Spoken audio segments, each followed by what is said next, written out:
মরিচের চারা লাগানো হয়েছে, আলহামদুলিল্লাহ অনেক ফলন হয়েছে।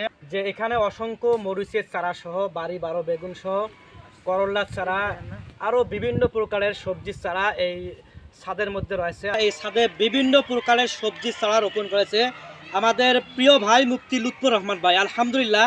এবং অনেক ফলন হয়েছে এই ছাদের মধ্যে, আলহামদুলিল্লাহ।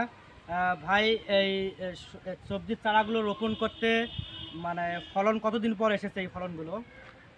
আলহামদুলিল্লাহ, আল্লাহ পাকের শুকরিয়া। আমি তো চেষ্টা করেছি, ফলন দিয়েছে আল্লাহ পাক। তো এটা আমি রোপণ করেছিলাম ৪৫ দিন আগে। এটা হচ্ছে ৪৫ দিন পরের রেজাল্ট।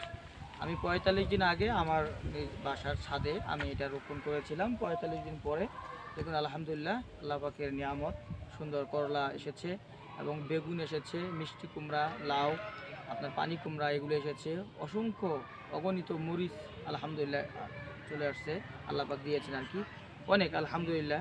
তো আল্লাহ পাকের শুকর। এই জন্য আপনাদেরকেও বলবো যে আপনাদের বাড়ির আশেপাশে, বাড়ির আঙিনায় বা বাসার ছাদে, বেলকনিতে কোনো জায়গায় যেন পরিত্যক্ত না থাকে। সব জায়গায় আপনারা সবজির চারা, শাকের চারা, আপনারা শাক সবজি এগুলো লাগান।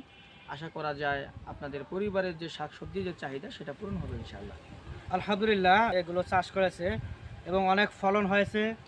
যে আপনারা আপনাদের ছাদে কিছু সবজির চারা লাগাবেন, অবশ্যই এর থেকে আপনাদের বাড়ির যে খরচ আছে কিছুটা হালকা কমে আসবে ইনশাল্লাহ। এবং আমরা বিভিন্ন প্রকারের সবজির চারা বাংলাদেশের যে কোনো জেলায় বিক্রি করে থাকি। আপনারা আপনাদের প্রয়োজন হলে আমাদের স্ক্রিনে দেওয়া নাম্বার যোগাযোগ করবেন ইনশাল্লাহ।